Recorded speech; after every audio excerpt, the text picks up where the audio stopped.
Hi അസ്സാം വലൈക്കും welcome back to our channel. ഇന്നത്തെ വീഡിയോ ഇന്നലത്തെ റമദാൻ ഡേ വ്ളോഗാണ്. ഇടയ്ക്ക് വീഡിയോ ഇടാനുള്ള ടൈമൊന്നും കിട്ടുന്നില്ല കേട്ടോ, അതുകൊണ്ടാണ് ഓർഡറിൽ റമദാൻ്റെ വീഡിയോ ഒന്നും വരാത്തത്. പിന്നെ എൻ്റെ ഈ ഒരു ഫോണിൽ തന്നെ കേട്ടോ ഞാൻ വീഡിയോ ഷൂട്ട് ചെയ്യുന്നതും പിന്നെ എഡിറ്റ് ചെയ്യുന്നതും അപ്ലോഡ് ചെയ്യുന്നതും എല്ലാം. അപ്പോൾ ഒരു ഡേ ഫുള്ളായിട്ട് നമ്മൾ വീഡിയോ ഷൂട്ട് ചെയ്യുമ്പം എൻ്റെ ഫോണിൻ്റെ മെമ്മറി കംപ്ലീറ്റ് ആയിട്ട് ഫില്ലാവും.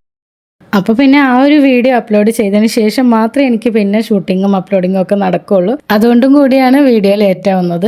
അപ്പോൾ ഇൻഷാല്ലാ മാക്സിമം ടൈം കണ്ടെത്തിയിട്ട് ഞാൻ എന്തായാലും വീഡിയോ ഷെയർ ആക്കാൻ ശ്രമിക്കാം. അപ്പോൾ നിങ്ങൾ ഇന്നത്തെ വീഡിയോ ഫുള്ളായിട്ട് കണ്ടു നോക്കുക. വീഡിയോ ഇഷ്ടമായിട്ടുണ്ടെങ്കിൽ ലൈക്ക് ചെയ്യാനും ഷെയർ ചെയ്യാനും നിങ്ങളുടെ വിലയേറിയ അഭിപ്രായങ്ങൾ കമൻറ്റ് ബോക്സിൽ എഴുതാനും മറക്കല്ലേ. അപ്പോൾ നമുക്ക് വീഡിയോ കണ്ടു നോക്കാം. ഞാനിതാ ഇന്നത്തേക്കുള്ള ഡിന്നറിന് പത്തിരിയും മീൻ മുളകിട്ടതുമാണ് റെഡിയാക്കാൻ പോണത്. അത് തന്നെയാണ് നാളത്തെ അത്താഴത്തിനും കഴിക്കുന്നത്. അപ്പോൾ കുറച്ച് അധികം അങ്ങനെ ഉണ്ടാക്കി വെക്കലാണ്. പിന്നെ ഞാൻ ഇന്നലെ ഒരു റീല് കണ്ടിട്ടുണ്ടായിരുന്നു, ഒരു കോമഡി റീലാണ് കേട്ടോ. ആ ഒരു റീലിൻ്റെ ലിങ്ക് ഞാൻ ഡിസ്ക്രിപ്ഷൻ ബോക്സിലോ അല്ലെങ്കിൽ ഫസ്റ്റ് കമൻ്റ് ആയിട്ടോ കൊടുക്കാം. നിങ്ങളൊന്ന് കണ്ടു നോക്കട്ടോ, ശരിക്കും ചിരി വരും. പക്ഷേ സത്യത്തിൽ ആ റീലിൽ കണ്ടതുപോലെ തന്നെയാണ് ഏറെക്കുറെ നോമ്പ് കാലത്തെ എല്ലാ സ്ത്രീകളുടെയും അവസ്ഥ. അപ്പോൾ ക്ലീനിങ്ങും പിന്നെ കുക്കിങ്ങും എല്ലാം കൂടിയിട്ട് സാധാരണ ഉള്ളതിനേക്കാൾ ഡബിൾ പണിയായിരിക്കും നോമ്പിൽ. നമ്മൾ എത്ര സ്പീഡിന് ചെയ്ത് തീർത്താലും അവസാനം നോമ്പ് ഉറക്കുന്ന സമയം വരെയും പണി തീരാത്ത ഒരു സിറ്റുവേഷൻ ഉണ്ടാവാറുണ്ട്. ചിലർക്കെങ്കിലും ഉണ്ടാവാറില്ല. അപ്പോൾ അങ്ങനെയുള്ളൊരു കമൻ്റാണ്. അപ്പോൾ എനിക്കും ആദ്യകാലങ്ങളിൽ അങ്ങനെയൊക്കെ തന്നെയായിരുന്നു കേട്ടോ. പിന്നെ ആദ്യത്തെ ഒരു നോമ്പ് അല്ലെങ്കിൽ 2 നോമ്പ് കഴിയുമ്പോഴേക്കും ആ ഒരു ട്രാക്കിലേക്ക് എത്തും. ആ ഒരു റീല് കണ്ടപ്പോഴാണ് കേട്ടോ എനിക്ക് തോന്നിയത്, നോമ്പ് തുറക്കുന്ന ആ ഒരു ടൈം വരെയും കിച്ചണിൽ തന്നെ നിൽക്കാതെ ഒരു 15 മിനിറ്റ് മുമ്പെങ്കിലും എല്ലാം റെഡിയാക്കിയിട്ട് ഒന്ന് റിലാക്സ് ചെയ്തിരിക്കാനുള്ള ഒരു ടൈം കിട്ടുന്ന രീതിയിൽ ജോലികളൊക്കെ തീർക്കാൻ വേണ്ട ടിപ്സും കാര്യങ്ങളൊക്കെ ഉൾപ്പെടുത്തിയിട്ട് ഒരു വീഡിയോ ചെയ്യാമെന്ന് കരുതിയത് അങ്ങനെയാണ്. കുറച്ച് ആൾക്കാർക്ക് അറിയായിരിക്കും അതെങ്ങനെ ടൈം മാനേജ്മെൻറ്റ് നോക്കണം അല്ലെങ്കിൽ എങ്ങനെ റെഡിയാക്കണം എന്നൊക്കെ. പക്ഷേ അറിയാത്ത കുറച്ച് പേരെങ്കിലും ഉണ്ടാവും. അപ്പോൾ അവർക്ക് എന്തായാലും യൂസ്ഫുൾ ആവുമല്ലോ.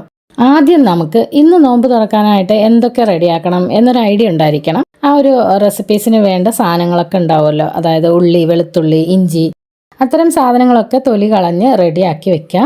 ഇപ്പോൾ ഞാൻ ഫിഷ് കറി ആണല്ലോ ഉണ്ടാക്കുന്നത്, അപ്പോൾ അത് നേരത്തെ തന്നെ നമുക്ക് തയ്യാറാക്കി വെക്കാം. കാരണം മീനിൽ ഉപ്പും മുളകും ഒക്കെ പിടിച്ച് എല്ലാം സെറ്റായിട്ടുണ്ടാവും നമ്മൾ നോമ്പ് തുറന്നിട്ട് കഴിക്കുന്ന സമയത്ത്. റമദാനിന് മുമ്പായിട്ട് ഇഞ്ചി വെളുത്തുള്ളിയൊക്കെ ക്ലീൻ ചെയ്ത് റെഡിയാക്കി വെച്ചതുകൊണ്ട് എനിക്കിപ്പോൾ ഇതാ ഫിഷ് കറിക്കുള്ള സാധനങ്ങളൊക്കെ ജസ്റ്റ് ഒന്ന് ഫ്രിഡ്ജിൽ നിന്ന് എടുത്ത് വെക്കേണ്ട ഒരു സമയം മാത്രമേ വേണ്ടി വന്നിട്ടുള്ളൂ.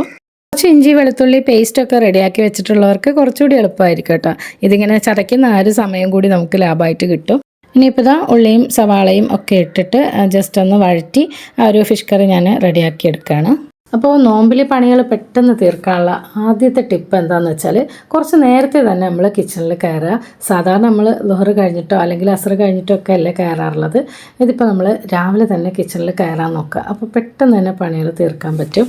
കുറച്ച് കാര്യങ്ങളെങ്കിലും നമ്മൾ ഉച്ചയ്ക്ക് മുമ്പായിട്ട് ചെയ്ത് തീർത്ത് വെച്ചാൽ നമുക്ക് ഓതാനും നിസ്കരിക്കാനും ഒക്കെ ധാരാളം ടൈം കിട്ടും.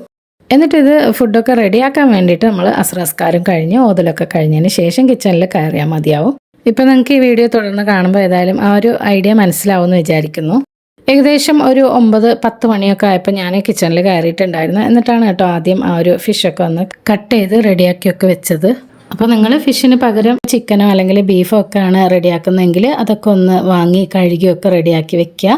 മാരിനേറ്റ് ചെയ്ത് വെക്കാനുണ്ടെങ്കിൽ അതുമൊക്കെ ചെയ്ത് വെക്കുക. അങ്ങനെയൊക്കെ കുറേ കാര്യങ്ങൾ നമ്മൾ നേരത്തെ ചെയ്ത് വെച്ചാൽ വളരെ എളുപ്പത്തിൽ നമുക്ക് പിന്നെ കുക്കിംഗ് മാത്രമേ ചെയ്യാനുണ്ടാവുള്ളൂ. പിന്നെ നമുക്ക് സമയം ലാഭിക്കാനുള്ള എന്താ കാര്യം എന്ന് വെച്ചാൽ എന്തെങ്കിലും അടുപ്പിൽ കുക്ക് ചെയ്യാൻ വെച്ചിട്ടുണ്ടെങ്കിൽ ആ ഒരു ഗ്യാപ്പിൽ നമുക്ക് മറ്റു കാര്യങ്ങളൊക്കെ ചെയ്ത് തീർക്കാം.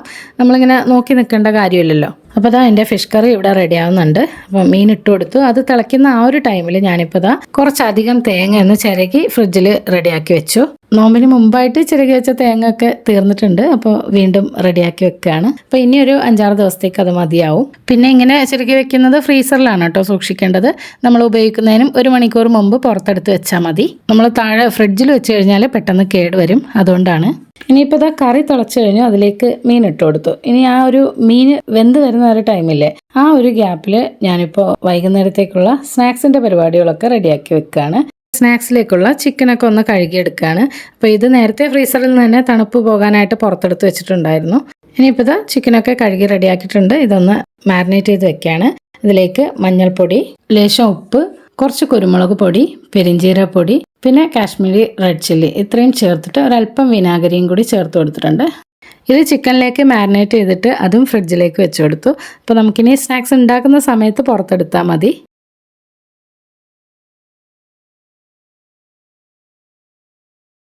പിന്നെ ഇവിടെ നമ്മൾ എന്ത് ഡ്രിങ്ക് ഉണ്ടാക്കിയാലും ഏറ്റവും അത്യാവശ്യമായിട്ട് വരുന്ന സംഭവമാണ് ഐസ് ക്യൂബ്സ്. അപ്പോൾ അത് ഒന്നോ രണ്ടോ ട്രേ ഉണ്ടാവുള്ളൂ. അപ്പോൾ നമുക്ക് കുറച്ച് കൂടുതൽ വേണമെങ്കിൽ ആദ്യം ഉണ്ടാക്കിയതിന് മറ്റൊരു പാത്രത്തിലേക്കോ അല്ലെങ്കിൽ സിബ്ലോ കവറിലേക്കോ ഒക്കെ മാറ്റിയിട്ട് നമുക്ക് വീണ്ടും സെറ്റാക്കാനായിട്ട് വെച്ച് കൊടുക്കാം. കുറച്ചധികം ഐസ് ക്യൂബ്സ് പെട്ടെന്ന് വേണമെങ്കിൽ എടുക്കാനും ഈസി ആയിരിക്കും. അങ്ങനെ പത്തിരിക്കുള്ള കറി റെഡി ആയിട്ടുണ്ട്. അപ്പോൾ അതവിടെ മാറ്റി വെച്ചു. ഇനിയിപ്പോൾ ഫ്രൂട്ട്സ് ഒക്കെ ഒന്ന് കട്ട് ചെയ്ത് വെക്കാം. അപ്പോൾ അത് നമുക്ക് നല്ലൊരു എളുപ്പ പണിയായിരിക്കും. നോമ്പ് തുറക്കാൻ നിൽക്കുന്ന ആ ഒരു ടൈമിൽ പെട്ടെന്ന് ഫ്രൂട്ട്സ് കഴുകാനും കട്ട് ചെയ്യാനും പിന്നെ അതിൻ്റെ വേസ്റ്റൊക്കെ കൊണ്ട് കളയാനും ഒന്നും നിൽക്കണ്ട. ജസ്റ്റ് ഒന്ന് ഫ്രിഡ്ജിൽ നിന്ന് എടുക്കുക, തണുപ്പ് മാറിയതിന് ശേഷം കഴിക്കുക. അത്രയേ ഉണ്ടാവുള്ളൂ പണി. തണ്ണിമത്തം കട്ട് ചെയ്തപ്പോഴേക്കും ഉള്ളിൽ കുറച്ച് ഭാഗത്തായിട്ട് വെളുത്ത നിറം കാണുന്നുണ്ട്. ഇതിനു മുമ്പും ഫുൾ തണ്ണിമത്തം വാങ്ങിയപ്പം ഇതുപോലെ ഫുള്ളായിട്ട് ഉള്ളിൽ വെളുത്ത നിറം തന്നെയായിരുന്നു. ഒട്ടും മധുരവും ഉണ്ടായിരുന്നില്ല.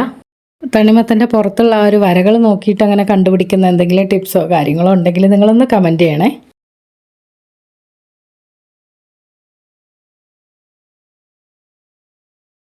അപ്പോൾ ഇതാ ഇന്നത്തേക്കുള്ള തണ്ണിമത്തം കട്ട് ചെയ്തെടുത്തിട്ടുണ്ട്. ബാക്കിയൊക്കെ ഞാനിതുപോലെ വലിയ പീസാക്കിയിട്ട് മുറിച്ചിട്ട് ഫ്രിഡ്ജിലേക്ക് വെച്ച് കൊടുക്കുകയാണ്.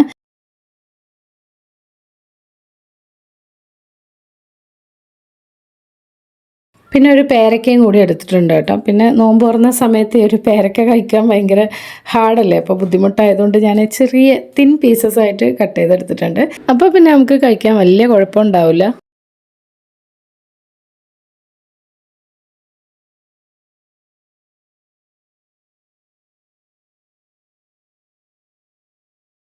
പിന്നെ ഇതാ വലിയൊരു ടാസ്ക് വരുന്നത് ഇതാണ്. അപ്പോൾ അത് ഇടയ്ക്കിടയ്ക്ക് ആവുന്ന പാത്രങ്ങൾ പെട്ടെന്ന് കഴുകി ഒതുക്കി കഴിഞ്ഞാൽ നമുക്ക് നോമ്പ് തുറന്നു കഴിഞ്ഞിട്ടുള്ള പിന്നെ കുറച്ച് പാത്രങ്ങളല്ലേ ഉണ്ടാവുള്ളൂ, അത് മാത്രം കഴുകിയാൽ മതി. ഇല്ലെങ്കിൽ ഇപ്പോൾ നമ്മൾ കുക്ക് ചെയ്ത പാത്രങ്ങളും നോമ്പ് തുറന്നതിന് ശേഷമുള്ള പാത്രങ്ങളും എല്ലാം കൂടിയിട്ട് വലിയൊരു മല തന്നെ ഉണ്ടാവും.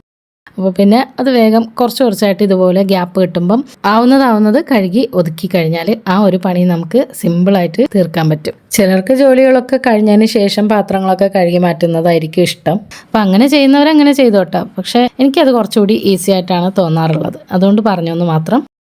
അപ്പോൾ ആ ഒരു പണിയും കഴിഞ്ഞു. ഇനിയിപ്പോൾ കുറച്ച് പൊട്ടറ്റോ ഒന്ന് ഫ്രൈ ചെയ്യാൻ വേണ്ടിയിട്ടുള്ളത് കട്ട് ചെയ്ത് വെക്കുകയാണ്. അപ്പോൾ ഞാനിന്ന് ലോഡഡ് ഫ്രൈസ് ആണ് കേട്ടോ ഉണ്ടാക്കാൻ വിചാരിക്കുന്നത്. അപ്പോൾ അതിന് വേണ്ടിയിട്ടുള്ള പൊട്ടറ്റോ ആണ്. അപ്പോൾ അതൊന്ന് കട്ട് ചെയ്ത് മാറ്റി വെക്കുകയാണ്. അപ്പോൾ ആ ഒരു പണിയും കഴിയുമല്ലോ. പിന്നെ അതാ ഒരു ബീട്രൂട്ടിൻ്റെ ചെറിയൊരു സ്ക്വാഷും കൂടി റെഡിയാക്കി വെക്കുന്നുണ്ട്.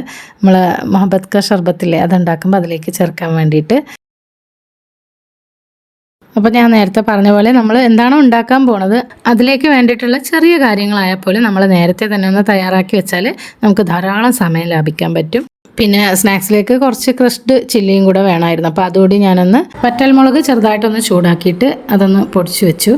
അപ്പോഴേക്കും നമ്മുടെ ബീട്രൂട്ട് സ്ക്വാഷ് നന്നായിട്ട് തണുത്ത് കിട്ടിയിട്ടുണ്ട്. അപ്പോൾ അതിലേക്ക് ഒരല്പം വാനില എസൻസ് കൂടി ചേർത്ത് മിക്സ് ചെയ്ത് വെച്ചു. അത് കഴിഞ്ഞ് നിസ്കാരവും ഓതലും ഒക്കെ കഴിഞ്ഞ് പിന്നെ കുറച്ച് നേരം റെസ്റ്റൊക്കെ എടുത്തു. അതൊക്കെ കഴിഞ്ഞ് പിന്നെ അസ്ർ നിസ്കാരവും കഴിഞ്ഞിട്ടാണ് കേട്ടോ പിന്നെ കിച്ചണിലേക്ക് വന്നത്. ഒരു 4:20 ആയിട്ടുണ്ട്. നിങ്ങൾക്ക് സമയവും കാണാം. അപ്പോൾ നമ്മൾ നേരത്തെ നിർത്തി വെച്ചില്ലേ, അവിടെ വെച്ച് ബാക്കി പണികളൊക്കെ ഇനി തുടങ്ങുകയാണ്. ഞാൻ പറഞ്ഞല്ലോ ലോഡഡ് ഫ്രൈസ് ആണ് റെഡിയാക്കാൻ പോണത്. നമ്മളെ റെസ്റ്റോറൻറ്റിലൊക്കെ കിട്ടുന്ന കോസ്റ്റ്ലി ആയ ഐറ്റം എന്നൊക്കെ പറയില്ലേ. അപ്പോൾ അതിലേക്കുള്ള പൊട്ടറ്റോ ഫ്രൈസ് റെഡിയാക്കി വെച്ചു. അപ്പോൾ സ്നാക്സിലേക്കുള്ള ഒരു മാരിനേറ്റ് ചെയ്ത് വെച്ചില്ലേ ചിക്കൻ, അതും ഒന്ന് ഫ്രൈ ചെയ്തെടുത്തു. അതിനുശേഷം പത്തിരിക്കുള്ള മാവ് കൂടി കുഴച്ച് സെറ്റാക്കി വെച്ചു.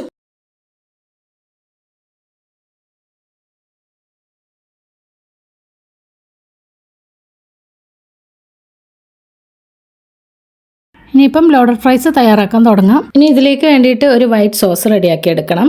അപ്പോൾ ആദ്യം പാനിലേക്ക് ഒരല്പം നെയ്യ് ഒഴിച്ചു കൊടുത്തിട്ടുണ്ട്. അപ്പോൾ സാധാരണ ബട്ടറാണ് കേട്ടോ ഇതിലേക്ക് ചേർക്കുന്നത്. ബട്ടർ തൽക്കാലം കൈവശം ഇല്ലാത്തതുകൊണ്ട് ഞാൻ നെയ്യ് ചേർത്ത് അഡ്ജസ്റ്റ് ചെയ്തു. അപ്പോൾ നിങ്ങൾക്ക് ബട്ടർ ഉണ്ടെങ്കിൽ ബട്ടർ തന്നെ ചേർത്ത് കൊടുക്കാം കേട്ടോ.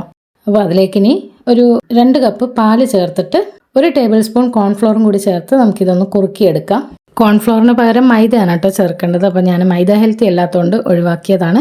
പിന്നെ ഒരു 1/4 ടീസ്പൂണിലും താഴെ ഒറിഗാനോയും 1 ടേബിൾ സ്പൂൺ ചില്ലി ഫ്ലേക്സും കൂടി ചേർത്തിട്ട് ജസ്റ്റ് ഒന്ന് കുറുക്കിയെടുക്കുക. ഒരുപാട് തിക്കായി പോരുത്. അധികം തിക്കായി പോകുന്നുണ്ടെങ്കിൽ കുറച്ച് പാലുകൂടി ചേർത്തിട്ട് ഒന്ന് ലൂസാക്കി എടുക്കുക. ഈ ഒരു സമയത്ത് ഇതിലേക്ക് 2 സ്ലൈസ് ചീസും കൂടി ചേർത്ത് കൊടുക്കണം. അപ്പോൾ എൻ്റെ കയ്യിൽ ചീസ് ഇല്ലാത്തതുകൊണ്ട് ഞാൻ അതിന് പകരമായിട്ട് ഒരു പൊട്ടറ്റോ മയണൈസ് ഉണ്ടാക്കിയിട്ട് അതാണ് കേട്ടോ ചേർത്തത്. അപ്പോൾ അതിനൊരു ചീസിൻ്റെ ചെറിയൊരു ടെക്സ്ചർ ഉണ്ടാവും. ചീസ് പോലെ ചെറിയൊരു വലിച്ചിലുള്ള സംഭവമാണിത്.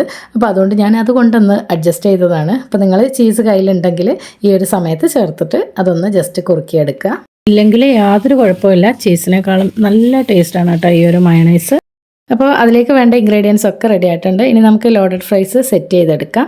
ആദ്യം ഒരു ലെയറായിട്ട് നമ്മൾ ഫ്രൈ ചെയ്തെടുത്ത പൊട്ടറ്റോസ് നിരത്തി കൊടുക്കുക. അതിൻ്റെ മുകളിലേക്ക് ഫ്രൈ ചെയ്ത ചിക്കൻ പീസസ് ചേർത്ത് കൊടുക്കാം. വലിയ പീസസ് ആയതുകൊണ്ട് ഞാനൊന്ന് ചെറുതായിട്ട് കട്ട് ചെയ്തിട്ടാണ് ചേർത്ത് കൊടുത്തത്. ആ വൈറ്റ് സോസ് റെഡിയാക്കുമ്പോഴും ഒരു നുള്ളു ഉപ്പ് ചേർത്ത് കൊടുക്കണം. പിന്നെ പൊട്ടറ്റോ ഫ്രൈ ചെയ്തപ്പോഴും ഞാൻ ഉപ്പ് ചേർത്തിട്ടുണ്ട്. പിന്നെ ചിക്കനിലും ഉപ്പുണ്ട്. അപ്പോൾ അതെല്ലാം നിങ്ങൾ അഡ്ജസ്റ്റ് ചെയ്ത് ചേർത്ത് കൊടുക്കണം. ഉപ്പൊന്നും അധികം ആവരുത്. അപ്പോൾ വൈറ്റ് സോസിൻ്റെ ആ ഒരു ലെയർ റെഡിയാക്കിയതിന് ശേഷം അതിന് മുകളിലേക്ക് കുറച്ച് ടൊമാറ്റോ കെച്ചപ്പാണ് ചേർത്ത് കൊടുത്തത്. കെച്ചപ്പും കൂടി ചേർത്തതിന് ശേഷം അതിന് മുകളിലേക്ക് ചീസ് നിങ്ങൾക്ക് ഉണ്ടെങ്കിൽ ചേർത്ത് കൊടുക്കുക. അപ്പോൾ ഞാൻ അതിന് പകരമായിട്ട് ആ ഒരു പൊട്ടറ്റോ മയണൈസ് റെഡിയാക്കിയില്ലേ, അതാണ് കേട്ടോ ചേർത്തത്. അതിന് മുകളിലേക്ക് കുറച്ച് ചില്ലി ഫ്ലേക്സും പിന്നെ ബാക്കിയുള്ള ചിക്കൻ പീസസ് കൂടി നമുക്ക് ലെയർ ചെയ്ത് കൊടുക്കാം. അതിനുശേഷം കുറച്ച് ക്യാരറ്റും കുക്കുംബറും ചെറുതായിട്ട് കട്ട് ചെയ്ത് കൂടി ഇട്ടിട്ടുണ്ട്.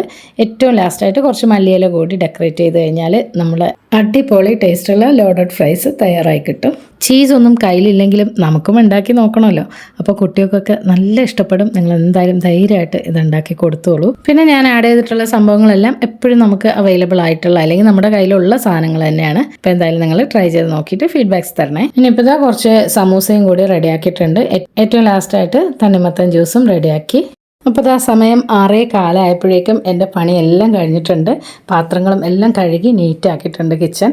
അപ്പോൾ ഇനിയിപ്പോൾ നമുക്ക് നോമ്പ് തുറക്കേണ്ട ടൈം ആവുന്നതേ ഉള്ളൂ. 6:36 ഇവിടെ ബാങ്ക്. അപ്പോൾ അതിന് മുമ്പായിട്ട് എല്ലാം ടേബിളിൽ സെറ്റ് ചെയ്യാനുള്ള ടൈമും കൂടെ കിട്ടി. അപ്പോൾ നിങ്ങൾ എന്തായാലും ഹരിബറിയായിട്ട് പണികൾ തീർക്കുന്നവരുണ്ടെങ്കിൽ ഈ ഒരു രീതിയിലൊന്ന് ചെയ്ത് നോക്കുക കേട്ടോ. കുറച്ച് നേരത്തെ തന്നെ കാര്യങ്ങളൊക്കെ ചെയ്ത് സമയം ഒന്ന് അഡ്ജസ്റ്റ് ചെയ്ത് നോക്കിയാൽ നമുക്ക് ലാസ്റ്റ് നോമ്പ് തുറക്കുന്ന ടൈമിൽ എന്തായാലും വെപ്രാളപ്പെടാതെ വളരെ സമാധാനമായിട്ട് ഇരുന്നിട്ട് ഒന്ന് ദുആ ചെയ്യാനൊക്കെ ഉള്ള ടൈം കിട്ടും.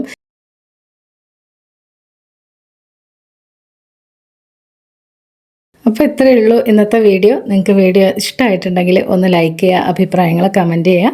മറ്റൊരു വീഡിയോ ആയിട്ട് വീണ്ടും കാണാം. അതുവരേക്കും stay tune, take care, by.